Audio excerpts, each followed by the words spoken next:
ಚೆನ್ನಾಗಿದ್ಯಾ? ಚೆನ್ನಾಗಿದ್ಯಾ ಚೆನ್ನಾಗಿದ್ಯಾ ಚೆನ್ನಾಗಿದ್ಯಾ ಚೆನ್ನಾಗಿದ್ಯಾ? ಚೆನ್ನಾಗಿದ್ಯಾ?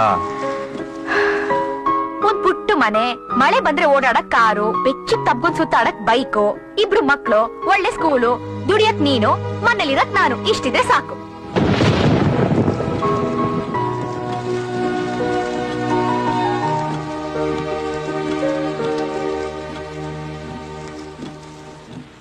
ಚೆನ್ನಾಗಿದ್ಯಾ? ರಾಜಿ, ತುಂಬಾ ಕುಡಿಯೋದು ಒಳ್ಳೇದಲ್ಲ, ಬಿಟ್ಬಿಡು ಅಂತ್ಯ. ಮಗುನ್ ನೋಡ್ ರಾಜಿ, ಎಷ್ಟು ಚೆನ್ನಾಗಿದೆ. ಅದಕ್ಕೋಸ್ಕರ ನಾವು ಕುಡಿಬಾರ್ದಲ್ವಾ? ಸರಿ, ಕುಡ್ದು ಕುಡ್ದು ಸತ್ತೋಗು. ನಾನ್ ಸತ್ತು 6 ವರ್ಷ ಆಯ್ತು ಬಡ. ಮಾಡಿಲ್ಲ ಅಷ್ಟೇ. ನಿನ್ನ ಸ್ಥಿತಿಗೆ ನಾನೇ ಕಾರಣ ಅಲ್ವಾ? ಕೆಲವು ಪ್ರಶ್ನೆಗಳಿಗೆ ಪರ್ಫೆಕ್ಟ್ ಆಗಿ ಉತ್ತರನೇ ಸಿಗಲ್ಲ.